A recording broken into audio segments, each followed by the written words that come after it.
ಎಲ್ಲರಿಗೂ ನಮಸ್ಕಾರ. ಚಿತ್ರಲೋಕದ ಜೀವನ ಈ ಚಾನಲಿಗೆ ನಿಮಗೆ ಸ್ವಾಗತ. ನಮ್ಮ ಕನ್ನಡ ಸಿನಿಮಾದ ನಟ ನಟಿಯರ ಅಭಿನಯದ ಬಗ್ಗೆ ಮತ್ತು ಅವರ ಜೀವನದ ಬಗ್ಗೆ ತಿಳಿದುಕೊಳ್ಳೋಣ. ಇಂದು ನಾವು ಕನ್ನಡ ಚಿತ್ರರಂಗದ ಅತ್ಯಂತ ಭಾವನಾತ್ಮಕ ನಟಿ, ಲಕ್ಷಾಂತರ ಜನರ ಮನಗೆದ್ದ ಕಲಾವಿದೆ, ಅಭಿನಯದ ಅದ್ಭುತ ಪ್ರತಿಭೆ ಕಲ್ಪನಾ ಅವರ ಸಂಪೂರ್ಣ ಜೀವನ ಚರಿತ್ರೆ ಬಗ್ಗೆ ತಿಳಿದುಕೊಳ್ಳೋಣ. ಇವರು 18 ಜುಲೈ 1943ರಲ್ಲಿ ದಕ್ಷಿಣ ಭಾರತದಲ್ಲಿ ಜನಿಸಿದರು. ಇವರ ಬಾಲ್ಯದ ಹೆಸರು ಶರತ್ ಲತಾ ಎಂದು ಹೇಳಲಾಗುತ್ತದೆ. ಬಾಲ್ಯದಿಂದಲೇ ಅವರಿಗೆ ಕಲೆ, ನೃತ್ಯ ಮತ್ತು ಅಭಿನಯದ ಮೇಲೆ ಅಪಾರ ಆಸಕ್ತಿ ಇತ್ತು. ಆ ಕಾಲದಲ್ಲಿ ಸಿನಿಮಾ ರಂಗಕ್ಕೆ ಹುಡುಗಿಯರು ಬರುವುದು ಸುಲಭದ ವಿಷಯವಲ್ಲ. ಆದರೆ ಕಲ್ಪನಾ ಅವರು ಧೈರ್ಯದಿಂದ ತಮ್ಮ ಕನಸನ್ನು ಪೂರ್ತಿ ಮಾಡಿದ್ದರು. ಇವರು 1960ರ ದಶಕದಲ್ಲಿ ಕನ್ನಡ ಚಿತ್ರರಂಗಕ್ಕೆ ಕಾಲಿಟ್ಟ ಕಲ್ಪನಾ ಅವರು ಮೊದಲು ಕೆಲವು ಸಿನಿಮಾಗಳಲ್ಲಿ ತಮ್ಮ ಪ್ರತಿಭೆಯನ್ನು ತೋರಿಸಿದ್ದರು.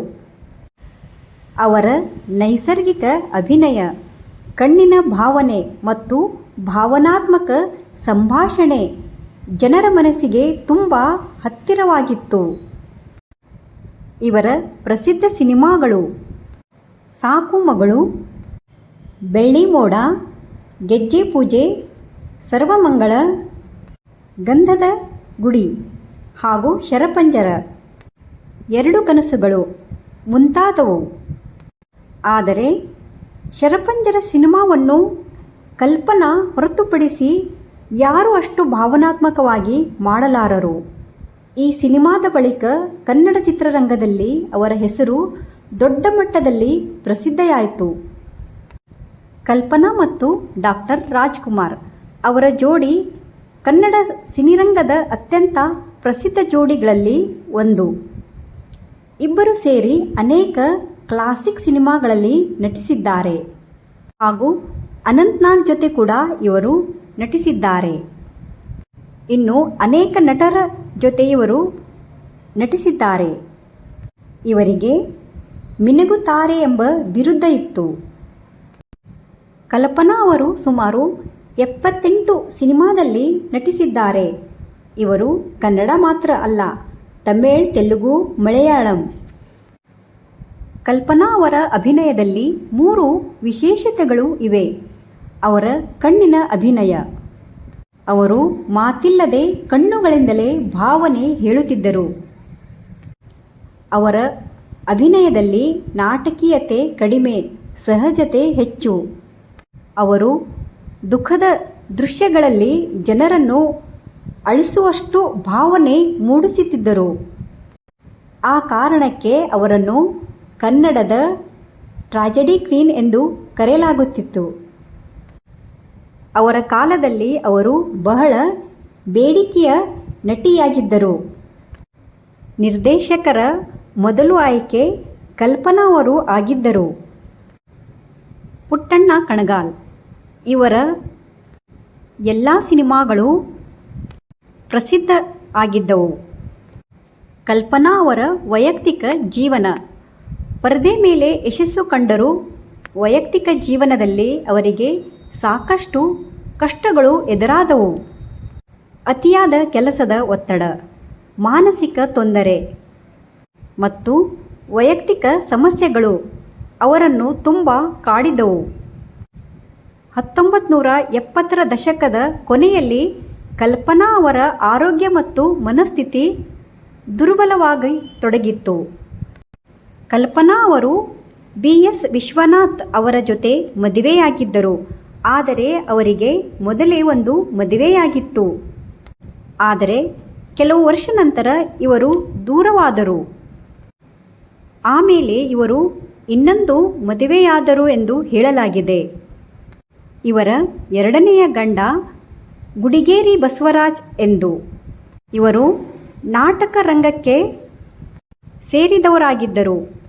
ಇವರು ತುಂಬ ಪ್ರಸಿದ್ಧವಂತ ಆಗಿದ್ದರು. ಗುಡಿಗೇರಿ ಬಸವರಾಜ್ ಅವರು ಐಷೋ ಆರಾಮದ ಜೀವನ ಮಾಡುತ್ತಿದ್ದರು ಎಂದು ಹೇಳಲಾಗಿದೆ. ಇವರ ಜೀವನ ಕೂಡ ಫಿಲಿಂ ಸ್ಟಾರ್ ಹಾಗೆ ಇತ್ತು. ಇವರು ಕಲ್ಪನಾಗೆ ನಾಟಕ ರಂಗಕ್ಕೆ ಕರೆದಿದ್ದರು. ಕಲ್ಪನಾ ಅವರು ಮೊದಲೇ ಫೇಮಸ್ ಆಗಿದ್ದರು. ನಾಟಕದಲ್ಲಿ ಕರೆದರೆ ಜನರು ಇವರ ನಾಟಕವನ್ನು ನೋಡಲು ಬರುತ್ತಾರೆಂದು ಕಲ್ಪನಾ ಅವರಿಗೆ ನಾಟಕ ಕಂಪನಿಗೆ ಕರೆಯಲಾಯಿತು. ಹಾಗೆ ಅವರು ಗುಡಿಗೇರಿ ಬಸವರಾಜ್ ಅವರ ಜೊತೆ ಮದುವೆ ಮಾಡಿಕೊಂಡರು. ಕಲ್ಪನಾ ಅವರ ಸ್ವಭಾವ ಮೃದು, ಆದರೆ ಬಸವರಾಜ್ ಅವರು ಒರಟ ಸ್ವಭಾವದ ಆಗಿದ್ದರು ಎಂದು ಹೇಳಲಾಗಿದೆ. ಒಂದು ಸಲ ನಾಟಕ ಮಾಡುವಾಗ ಒಂದು ಡೈಲಾಗನ್ನು ತಪ್ಪು ಹೇಳಿದರಂತೆ. ಹಾಲು ಕುಡಿ ರಾಮ ಎಂದು ಹೇಳುವ ಬದಲು ಹುಲ್ಲಿ ಕುಡಿ ರಾಮ ಎಂದು ಹೇಳಿದರಂತೆ. ಇದರಿಂದ ಸಿಟ್ಟಿನಿಂದ ಗುಡಿಗೇರಿಯವರು ಕೆಟ್ಟ ಶಬ್ದಗಳಿಂದ ಕಲ್ಪನಾ ಅವರಿಗೆ ಬೈಯುತ್ತಾರೆ. ಈ ಅವಮಾನದಿಂದ ಅವರು ಆ ನಾಟಕ ಕಂಪನಿಯನ್ನೇ ಬಿಟ್ಟು ಹೋಗುತ್ತಾರೆ.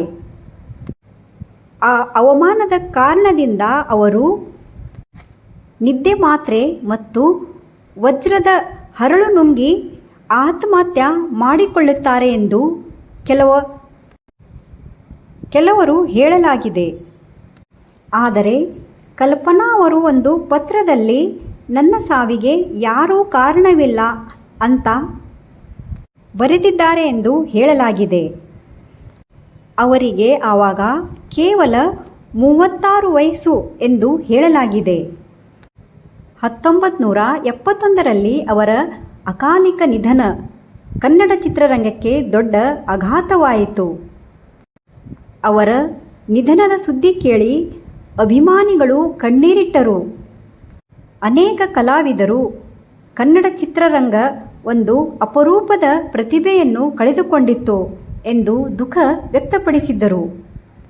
ಅವರು ತೋರಿಸಿದ ಭಾವನಾತ್ಮಕ ಅಭಿನಯ ಕನ್ನಡ ಚಿತ್ರರಂಗದಲ್ಲಿ ಒಂದು ಪಾಠವಾಗಿದೆ. ಅವರ ಅಭಿನಯ ಜನರ ಹೃದಯಕ್ಕೆ ತಲುಪುತ್ತಿತ್ತು.